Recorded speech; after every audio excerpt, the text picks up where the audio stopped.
Welcome back. It is incredibly good to have you sitting right here with us again. Yeah, it really is great to have you here. You know, every time we build one of these custom-tailored deep dives just for you, I get a little rush of adrenaline. It is always a thrill to unpack a new world together. Mm-hmm. But today my heart is actually pounding against my ribs. Oh, I don't blame you. Today is heavy. It really is. We are stepping into a world that is breathtaking, completely unapologetic, and just incredibly dark. We are diving headfirst into the pages of the book Eternal Ruin by Tigist Girma. Yes, we are. And our mission today is crystal clear. We are going to navigate the blood-soaked, highly politicized, and frankly treacherous halls of Uxlay University. Right. We are going to untangle a complex web of vampire lore that spans centuries. But most importantly, we're going to examine how grief and trauma can absolutely weaponize the people we love the most. It is a profound, deeply unsettling journey we are taking you on today. And if you look closely at the backdrop behind me, this shifting, shadowy library filled with towering bookshelves, ancient crumbling scrolls, flickering candlelight. It looks amazing, by the way. Thank you. I threw in some objects that look like they carry ancient curses too. You'll see we are fully immersing ourselves in the aesthetic of the text. Yeah, you really nailed the dark academia vibe. Because this isn't just your standard story about vampires fighting humans in a cool setting. I mean, it is a meticulously layered look at systems of power. It is an exploration of generational trauma. Absolutely. And it dares to ask a very dangerous, very provocative question. What actually happens when the marginalized, the oppressed, the people who have been pushed to the absolute brink decide to tear up the social contract and rewrite the rules of the world entirely? That is the million-dollar question, isn't it? It really is the core of the entire book. And to really set the stage for you, I want you to close your eyes for a second and imagine this place. Uxlay University. It is the absolute pinnacle of dark academia.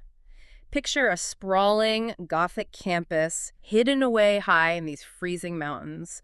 Stone gargoyles, shadowed cloisters, libraries that smell like decaying paper and secrets. Just incredibly atmospheric. But this isn't your average Ivy League school where the biggest drama is who gets into which fraternity. Definitely not. This is a place where human students, known within the text as Actus, and vampire students, known as Dranaics, live in this incredibly tense, violent symbiosis. Right, and it's a completely flip power dynamic from what you usually see. Yes.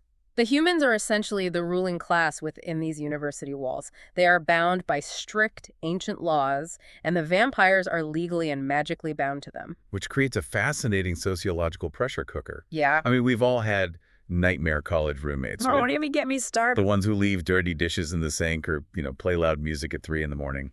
But imagine your college roommate is a centuries-old immortal predator who literally views you as a juice box, but who is forced by ancient magic to make your bed and follow your orders. The sheer tension in those dorms must be suffocating. Whoa, the air would just be thick with it. It is a powder keg of resentment, suppressed history, and brutal blood politics just waiting for a spark. Okay, let's unpack this. Before we get into the intense character drama of our protagonist, and believe me, she is going to take up a lot of our oxygen today, we need to ground you in the foundational lore of this universe. Yeah, you have to understand the foundation first. Because you already know this world, you know the players, but to truly understand why the characters are pushed to such radical extremes, we have to look at how the ancient history of this world has been weaponized by the university itself. Exactly. Everything that happens at Uxlay traces back to a very specific, deeply guarded myth. Right. Understanding that myth isn't just about knowing the backstory. It is the only way to understand the absolute clawing desperation driving every single character in this book. You cannot grasp the architecture of their modern world without looking at the bedrock it was built upon. And that bedrock is drenched in blood. So, deep within the archives and the text, there is an ancient, heavily guarded book called Ye Abyssi Tarek. Yeah. And it tells the origin story of the world. It starts with the origin of darkness. There is this abyss, a literal, terrifying abyss stretching between two eclipsing mountains. Just a void. Exactly. The myth says that anything that falls into this chasm just vanishes. It is folded out of the universe entirely, erased. All right.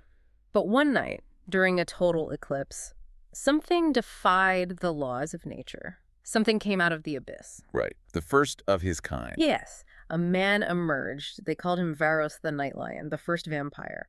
And the descriptions in the pages of Eternal Ruin are just visceral. I mean, they stick to your ribs. Oh, they absolutely do. He had skin as dark as the night sky, but it was like solid iron.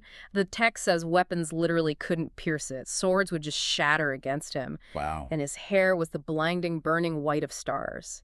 And that physical invulnerability is terrifying enough for a pre-industrial society to face. But the true horror of Varos wasn't just that he couldn't be killed. No, it was much worse. It was his relationship with the environment itself. He was a walking ecological disaster. Yes, the black rot. Exactly. The most terrifying part about Varos was that he carried death beneath his literal footsteps. Everywhere he stepped, the earth wilted and died. It created this creeping, infectious decay that rotted the ground. And it wasn't just an aesthetic change. The rot would turn the earth into this foul snare. Right, it had a physical, tactical purpose. Yeah, it would trap his victims in the decaying mud so they couldn't run away while he bared his fangs. Imagine the sheer panic of that. Unimaginable panic. You see this unstoppable, iron-skinned monster walking toward you, and the very ground beneath your feet turns to rotting sludge, holding you in place while he takes his time. It is the pure, unstoppable force of an apex predator. It is the manifestation of inevitable death. And from a storytelling perspective, a predator of that magnitude requires a savior of equal and opposite magnitude. Why? Which brings us to the origin of light in the myth. Right, the counterforce. Exactly. After years of this slaughter, after the earth has been systematically poisoned by the black rot, the abyss offers up a second soul to counter the first. Jonas the Sunbird. The first sage. The first sage. And his arrival is designed to be the exact structural opposite of Varos's. Where Varos is exposed and dark, Jonas emerges wearing a glowing wooden mask. He wears a blood-red ruby ring, and he carries twin silver weapons. But most importantly, the bottoms of his feet glowed like the sun. Oh, that detail is so good. Right. Where he walked, that terrifying black rot healed instantly. The earth turned lush and green again.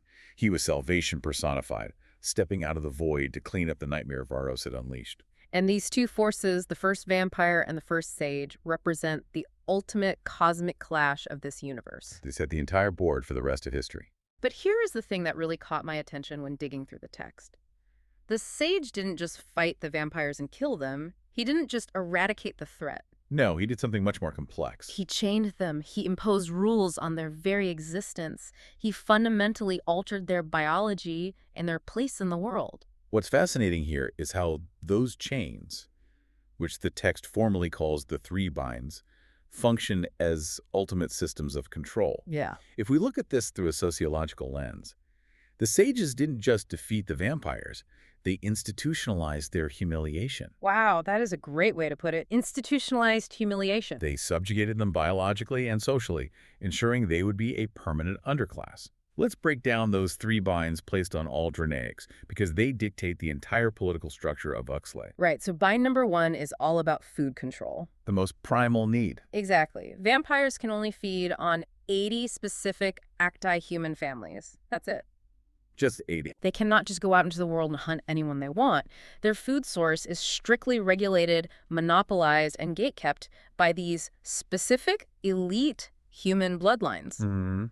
It turns the humans from prey into the absolute gatekeepers of survival. Exactly. It forces a dependency that is deeply unnatural for a predator. Then we have bind number 2. The vampires have been stripped of their true supernatural strength. Right. They aren't Varos anymore. They are mere shadows of what Varos was. They don't have the iron skin or the world-ending power. They are strong, yes, but they are manageable. Manageable is the perfect word. And bind number 3 is perhaps the most devastating for their species' longevity. They can only turn a human into a vampire by giving up their own life. A life for a life. That is massive. They cannot build an army. No. They cannot accidentally create a horde. No. If you want to bring someone into the dark, you have to step into the light and die yourself. It is a total neutering of an apex predator. And the sage anchored these incredible world-altering binds using the items he brought from the abyss, the artifacts of power, the physical manifestation of their subjugation. The magic of the binds isn't just an abstract spell floating in the ether. It is tethered to 3 very real, very physical objects. Right. The sun artifact, which that glowing wooden mask Jonas wore, the water artifact, which are the twin silver blades he carried, and the death artifact, the ruby ring. The trinity of control. Exactly.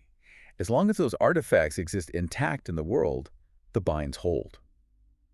The vampires remain leashed, restricted, and reliant on the very humans they want to consume. I want you to really sit with that and think about the psychological impact of that reality for a second. Yeah, just put yourself in their shoes. Imagine being an immortal creature. You are driven by this intense, agonizing, unending thirst for blood. It is your biological imperative. That's all you want. You have centuries of life, centuries of accumulated knowledge and experience, but you are effectively collared by ancient magic. You are forced to live alongside your human prey in this claustrophobic university setting. You have to follow their rules. You have to beg for their blood. It's humiliating. You have to serve a human housemaster who is probably an arrogant 19-year-old kid. Which is just a recipe for disaster. It is the ultimate pressure cooker.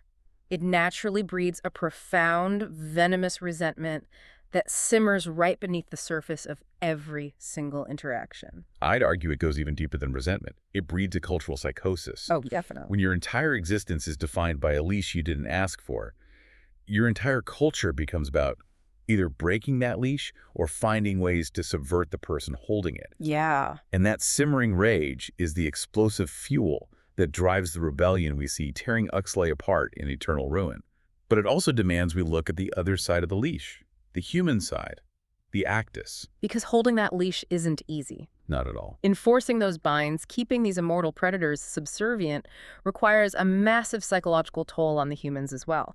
You don't hold a rabid wolf by the collar every single day without developing some incredibly dark, twisted survival mechanisms yourself. Right. You have to become a little bit of a monster just to survive the monsters. Which is the perfect lens through which to examine the architecture of power at Uxlay University. To survive in a world where your servants want to eat you, you need fortresses.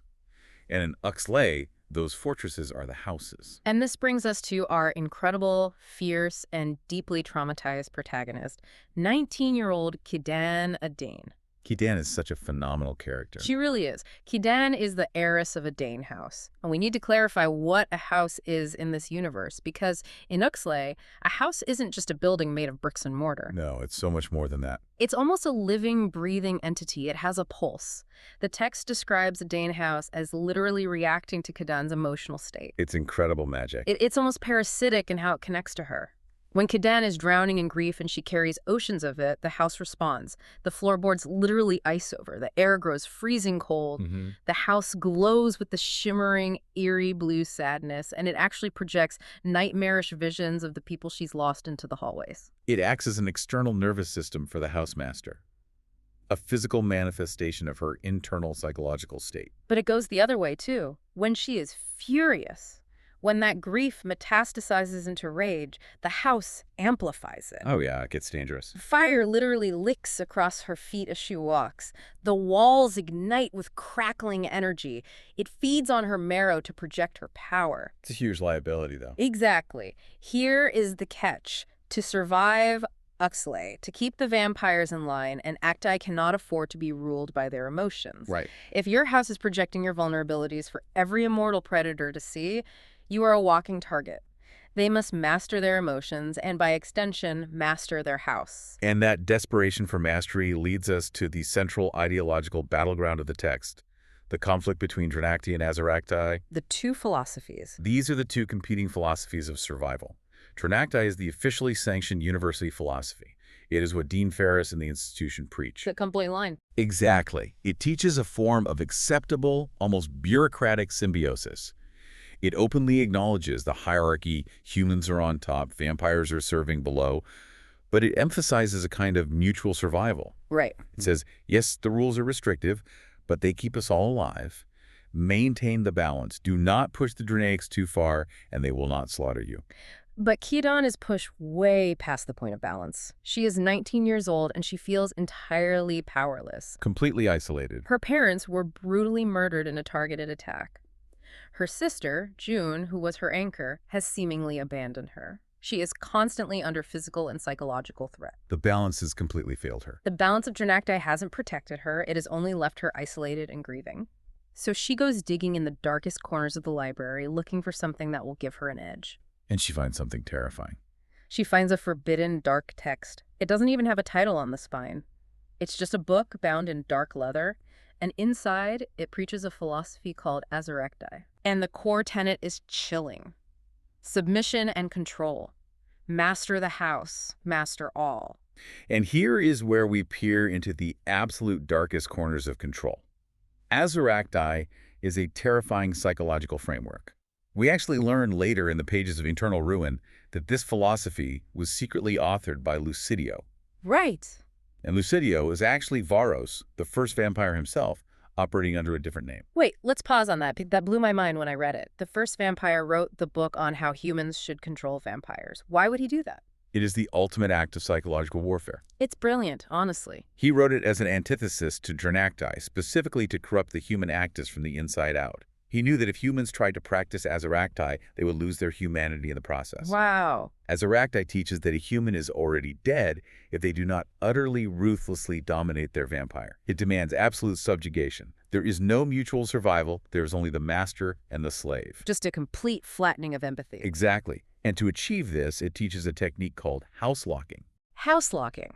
This is one of the most fascinating concepts in the book. It is basically hyper-compartmentalization weaponized as magic. Yeah, that's a perfect description. To lock the house, you have to associate your primary human emotions, fear, anger, joy, sadness, love, pain, trust, shame, with specific rooms in your physical house. You literally bind your emotional spectrum to the architecture. The goal is to seize total, unwavering control of your environment and yourself. It's extreme emotional suppression. If you lock fear in the cellar, you don't feel fear anymore unless you go down the stairs. You become a sociopathic fortress. It is a profound trauma response dressed up as ancient magic. Kidan is so starved for control, so utterly terrified of being a victim again, that she is easily seduced by this dark psychology. Because it promises safety. Exactly. She looks at a world that has taken everything from her and decides she wants to be the dragon, not the lamb. But to fully execute this house lock, to truly master Adane House, she has to lock down her culture. She has to formally answer 4 fundamental questions about her values. This establishes the baseline frequency of the house's magic. And this is where it gets so heartbreaking, because she doesn't just answer the questions. She actively, intentionally chooses to answer them in the exact opposite way that her murdered mother, Maslit, did. It's so tragic. When Malit was housemaster, she answered these questions one way. Kidan looks at her mother's choices, decides they made her weak, and chooses the inverse. It is an intentional severance of her own lineage. It's an act of cultural self-mutilation to build emotional armor. Let's really look at those 4 points of culture. Okay, let's do it. The first question, what language does the housemaster dream in? Her mother, Maaflit, chose Amharic, a deep, beautiful connection to her Ethiopian roots. It represented heritage, history, a connection to something larger than herself. But Kidan? She chooses English. She just slices that root right off. She opts for the language of the institution, the language of detachment in her context. Exactly. Second question, does the housemaster believe creation comes from the last sage or from Demesis the fanged lion? Right. Malit chose the sage. She chose the light, the creator, the established religious order of salvation. Kidan chooses the vampire, Demesis. She chooses the chaotic, violent force of rebellion. Question 3. Does power rest in community, tradition, or individuals? Malit believed in community. She believed in the collective strength of the people. Which makes sense for her character. But Kidan, feeling totally abandoned by her community, believes power rests solely in individuals. She is entirely alone. And the final, most telling point, bravery, revenge, loyalty, responsibility, or family. Malit chose responsibility. She saw her role as a duty to keep the peace.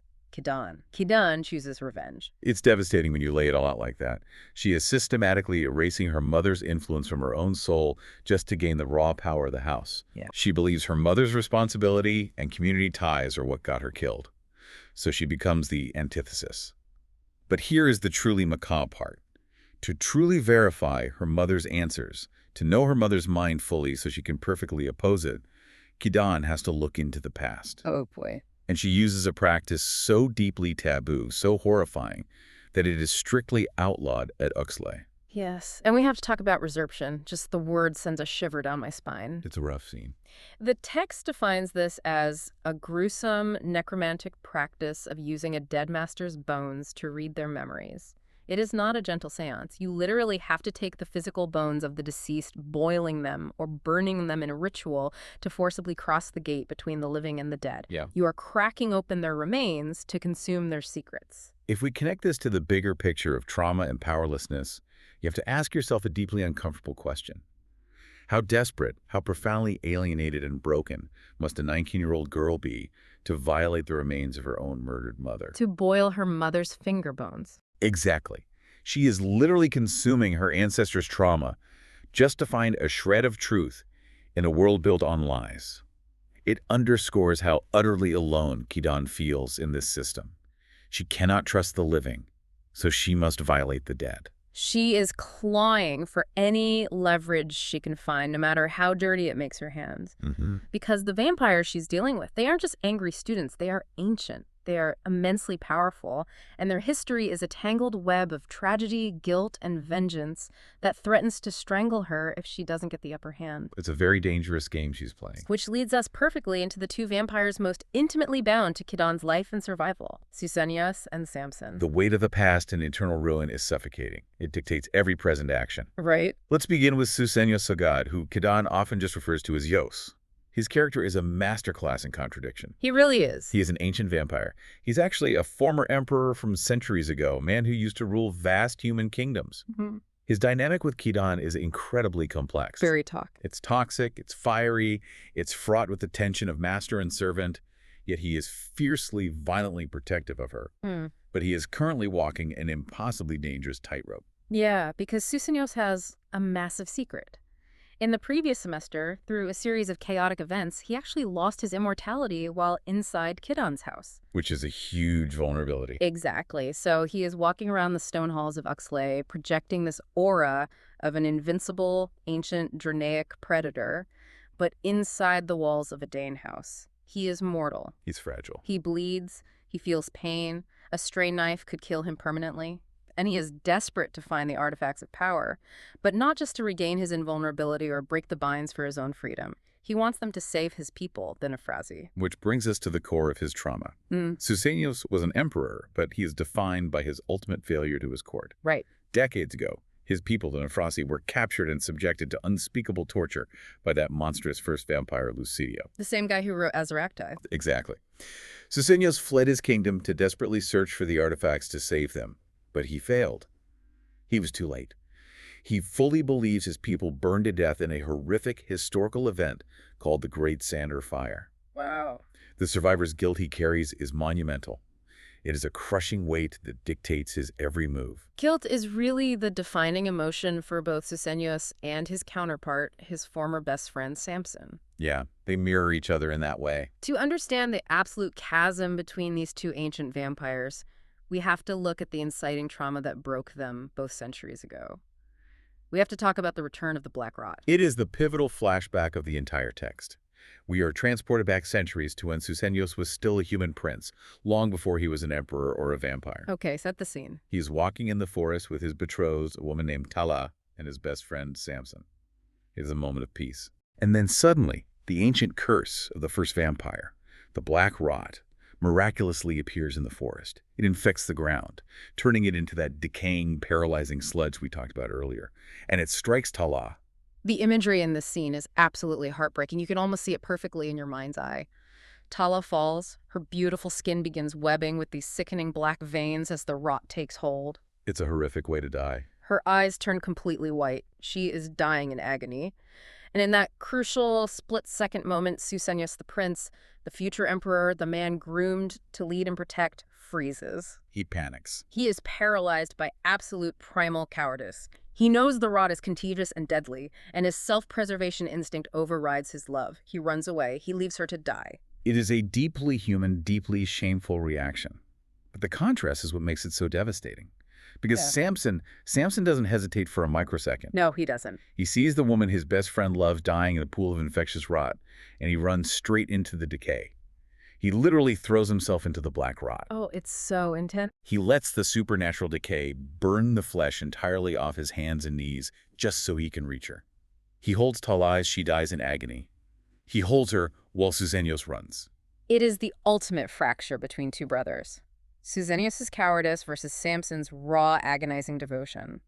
And that single moment defines the rest of their eternal lives. It breaks them both. From that day on, Samson's heart hardens into diamond. He becomes known as the usurper.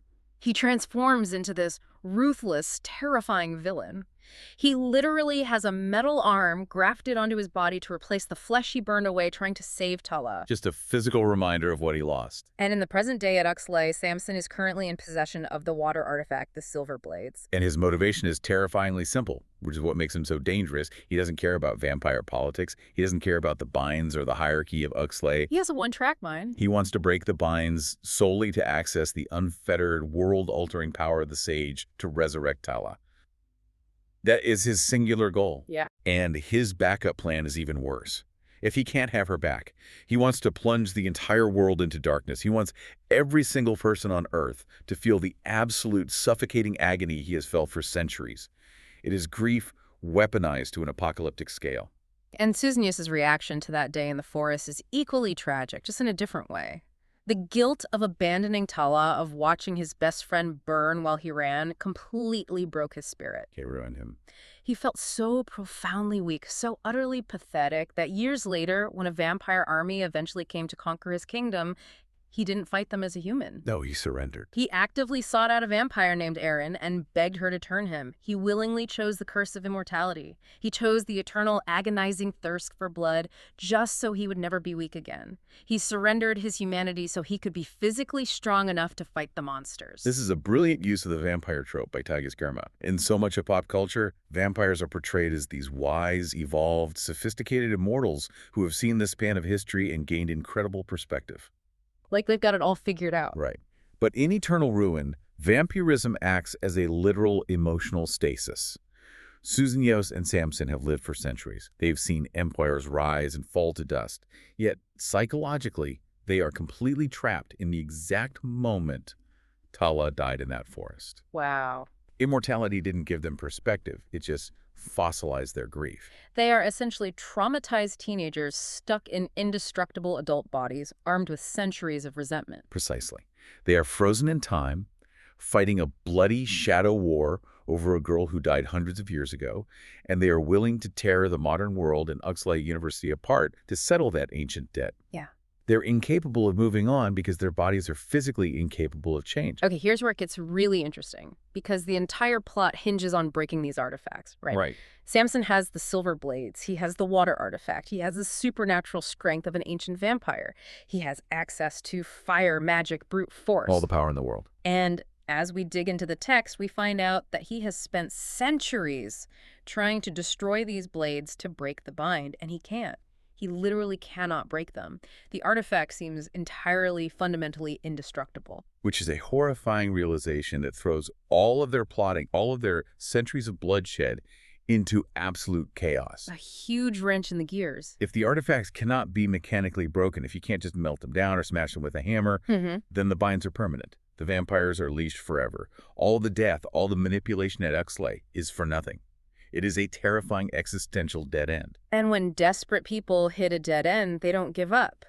They just get more volatile. They look for darker, more extreme solutions. And no one is pushed into a darker corner than Kidan, especially when we look at what I consider to be the absolute emotional core of this entire book, her relationship with her sister, June.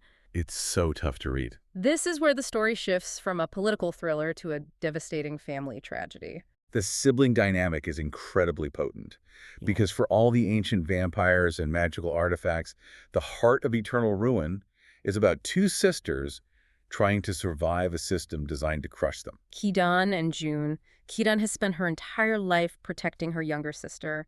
When their parents were murdered, Kidan stepped up. She was the shield. She took on that mother role. She took the brunt of the trauma so June wouldn't have to. But as the events of Eternal Ruin unfold, Kidan feels utterly, profoundly abandoned. June has defected. She switched sides. He has run off and appears to be actively working with Samson, the very monster who threatened Kidan's life, the man with the metal arm who wants to burn the world down. It looks so bad from Kidan's perspective. June is supposedly helping Samson find the sun artifact, the mask, which is hidden somewhere inside a Dane house. Yeah. Kidan is absolutely drowning in the betrayal of it. She looks at her sister and sees a stranger. Yeah. She sees someone who chased the pursuit of an ancient artifact over their own blood, over the sister who raised her. It is a betrayal that cuts to the bone. But the text brilliantly plays with perspective here, creating a devastating dramatic irony. Because Kidan only sees the surface. We get to see behind the curtain. We, the readers, are granted access to June's secret hell. June hasn't abandoned Kidan out of greed or malice or a desire for power. June is a victim of psychological torture that makes house locking look like child's play. It is brutal. In her dreams, every time she closes her eyes, June is visited by the spirit of the last sage himself. And the sage is relentless. You'd think a sage would be a comforting figure, a guide. Far from it. But no, he forces June to experience these hyper-realistic, agonizing sensory visions of what will happen if the vampires are freed from their binds. It's not just a warning, it is a visceral experience. He's traumatizing her. She sees a snow-covered earth absolutely bathed in blood. She feels the heat of endless war. She watches the sky falling. The sage is mentally breaking her, telling her over and over, "This is the apocalypse you will unleash on the innocent world if you fail your duty." It is pure, unadulterated psychological warfare against a teenager. The sage is using June's innate empathy as a weapon against her. He is crushing her under the weight of the world's potential suffering. And it's all tied to the biggest, most shocking revelation in the book regarding the artifacts. Okay, here we go. This is the big one. We mentioned the mask, which is hidden in the house. We mentioned the blades, which Samson has and cannot break. But what about the death artifact? The ruby ring. The missing piece. For centuries, everyone in this universe assumes it's lost to time. They think it's hidden in some impenetrable vault or buried at the bottom of the ocean or guarded by dragons. But it's not. No, the truth is so much more insidious and so much more body horror than that. The ruby ring was split in half by the sages centuries ago. That's awful. The ruby stone itself, the blood-red gem, is literally embedded inside June's living flesh. It is healed into her back, right near her heart. Just fused into her. And the golden band of the ring. It is embedded inside Kidan. The artifact isn't a shiny object that can go on a quest to find in a cave. It is them. The girls are the living, breathing vessels of the first sage's will. This raises an important question about the morality of this universe. How do you fight an oppressive system when the lock keeping the world safe is literally part of your own anatomy? You can't just walk away from it. Exactly. It completely recontextualizes the so-called benevolence of the sages. We started this deep dive by viewing the first sage, Jonas, as a savior, a bringer of light who healed the black rot. Oh, good guy. But to maintain the status quo, to keep the monsters leashed, the sages have turned innocent human children into sacrificial lambs. Without their consent. The burden of saving the world wasn't chosen by Kidan and June, it was violently forced into their flesh.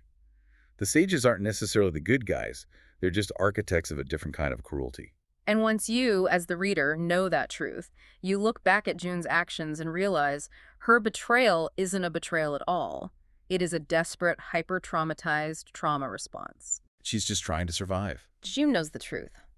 She knows the only way to break the bind and get the cursed artifact out of her flesh so she stops being tortured by apocalyptic visions every time she sleeps is for all the artifacts to be brought together and broken. She knows she's supposed to be a good little vessel and take the secret to her grave to keep the world safe. But she refuses. She looks at the torture she is enduring, looks at the danger her sister is in, and decides she is going to lie, cheat, and work with the devil himself, Samson, to gather the artifacts. And her ultimate goal in doing so is the most heartbreaking part. Why is she gathering them? Right. So she can crown her sister, Kidan, as the new sage. She believes that if Kidan gains the absolute power of the sage, Kidan can fix everything. June is actively trying to save Kidan's life at the cost of her own sanity and reputation. It's an agonizing portrait of sisterhood. You have two girls, both desperately trying to save the other, but because they are so locked in their own trauma, so unable to communicate the depths of their pain, they are fundamentally destroying their relationship in the process. It's Shakespearean, really. They are playing a high-stakes, zero-sum game with their own souls. And when you play games with that much power at Uxlay, the collateral damage is going to be catastrophic. Which brings us to the tipping point of the narrative, the cost of ambition. Kidan is pushed past her breaking point, not just once, but over and over again in rapid succession. Yeah, it's a domino effect. Let's return to that forbidden magic we discussed earlier, resurface. Kidan finally uses it. She boils the bones. Ugh, the finger bones. She sets her murdered mother's finger bones on a table, crosses the veil between life and death, and calls upon the memories of the dead. And what she discovers shatters her entire worldview. She discovers the horrific truth about her parents' murder. It wasn't a random vampire attack like she was led to believe. It wasn't the work of the rogue radical group known as the Dirt Diggers. It was an inside job at the highest level. The highest possible level. Dean Ferris, the leader of Uxlay University, the woman who took Kidan in after her parents died, the authority figure preaching Dranakti, preaching peace, balance, and the ethical treatment of all. Dean Ferris ordered the assassination of Kidan's parents. And the motive makes it even worse. Dean Ferris had them murdered because Kidan's parents had discovered the truth. They knew too much. They knew the location of the artifacts, and they wanted to break the binds. They wanted to dismantle the oppressive hierarchy of Uxlay and change the world to be truly equitable. Dean Ferris couldn't allow her power structure to be threatened, so she had them slaughtered and framed the radicals. The revelation completely obliterates Kidan's moral compass. The authority figures she trusted, the people preaching the right way to live, are cold-blooded murderers. And the villains aren't just villains anymore. Right. The monsters she fights, like Samson and Susenyos, actually have tragic, deeply understandable motives rooted in historical oppression. The lines between hero and villain disintegrate entirely. It's all just gray area. And as Kidan desperately tries to navigate this gray area, the blood continues to spill around her. The collateral damage is relentless, and it systematically strips Kidan of every single tether she has to her humanity. Let's talk about the blood spilled, because it is heavy. It is a systematic dismantling of her support system. First, there is Etet. Oh, Tet. This one hurt. Etet was the beloved cook at Adane house. But really, she was so much more than that. She was the only mother figure Kidan had left in the world. Yeah. She taught Kidan how to cook traditional meals to keep her connected to her Ethiopian roots. She was a safe harbor in a house filled with ghosts and vampires. And Samson, to punish Susenyos and to force Kidan to bend to his will, decides to make an example of her. It's just so cruel. He forces Etet to her knees right there in the house, and he executes her. He snaps her neck right in front of Kidan and Susenyos.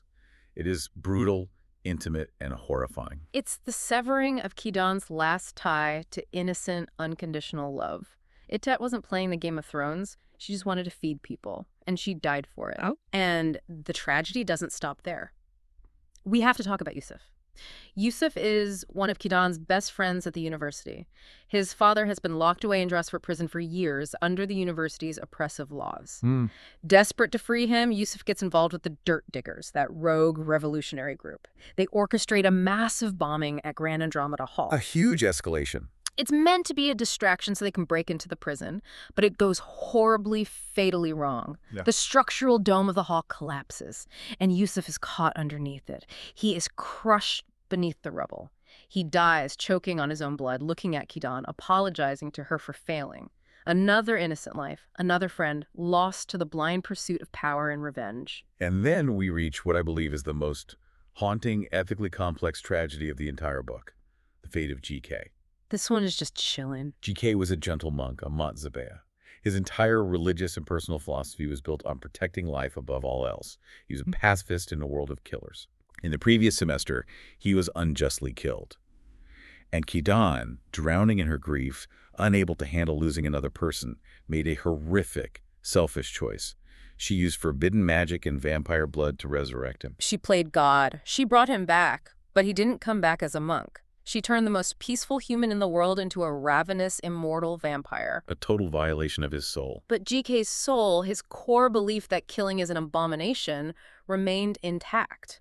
So now he has the excruciating biological thirst of a Dranaic, but he absolutely refuses to feed. He refuses to drink blood, human or otherwise. It's a waking nightmare. So now the university has him locked in a bare concrete cell deep in Drosford prison. He is doomed to eternal, agonizing starvation. His humanity is completely intact, but his biology is torturing him. He can never die, and he will never eat. GK's fate is the ultimate reflection of Kidan's hubris and her descent into darkness. She wanted to save him because she couldn't bear the pain of his death, but her actions cursed him to a fate literally worse than death. If we track the radicalization of Kidan Adane, it is a chilling, perfectly paced psychological descent. Look at where she started, a grieving 19-year-old who just wanted to survive the semester. That's all she wanted. She wanted to protect her sister and keep her house quiet. But the relentless compounding losses, her parents' true fate, the brutal murder of Itete, watching Yusuf get crushed, knowing she condemned GK's soul to eternal torture. It completely radicalizes her. It breaks her. She realizes that playing by the rules of Uxlay, trying to be a good acte, only makes you a victim. It only gets the people you love killed. So what does this all mean? What is the culmination of all this trauma? That's a dark turn. It means Kidan stops fighting the darkness and fully embraces it. There is this incredibly powerful, defining, cinematic moment near the end of the text. Kidan is standing alone in a ruined bathroom. The tiles are cracked, the air is heavy. She has the silver blades, the water artifact gripped in her hands. I love this scene. She looks up at her reflection in the shattered mirror, and she doesn't see a terrified, grieving human girl anymore. She sees someone with sharp fangs, metaphorically speaking. She accepts a terrifying truth. The world has demanded that she be a monster in order to survive, so she is going to be the most terrifying monster of them all. It is a breathtaking transformation. She has transitioned from a victim of a corrupt system to the potential destroyer of it. She has fully absorbed the darkest lessons of Azaraktai. She doesn't just want to survive anymore. She is ready to dominate. Exactly. She doesn't just want justice. Justice is for people who believe the system can be fixed. Right. She wants the absolute, terrifying, unbridled power of a sage. She wants to break the binds, shatter the laws of physics and society, and force the world to give her back every single thing it stole from her. She is standing there, holding the blades, ready to tear down the very foundations of the earth alongside her sister. Consequences be damned. And that brings us to the core philosophical dilemma of Eternal Ruin.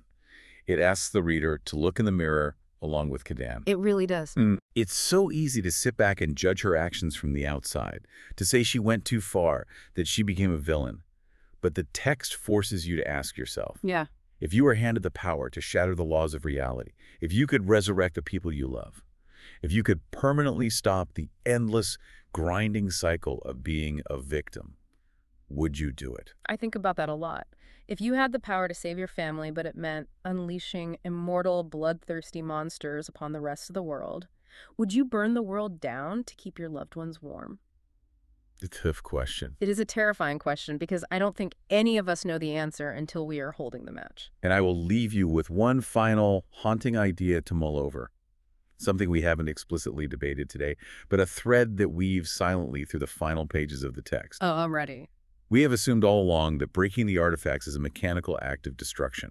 You find the mask, you toss it in a fire, you find the blades, you figure out a way to snap them. Right, like normal objects. But if the third artifact, the ring, isn't an object, if it is literally embedded in the living flesh and beating hearts of Kidan and June, if their very souls carry the last sage's will holding the binds together, then what does breaking the artifact actually entail? Oh, wow. Does becoming the new sage, does breaking that final, ultimate bind to free the world require Kidan to physically destroy the artifact within her sister? Oh, my God. Can the world truly be saved and rewritten without the saviors having to sacrifice each other on the altar of progress?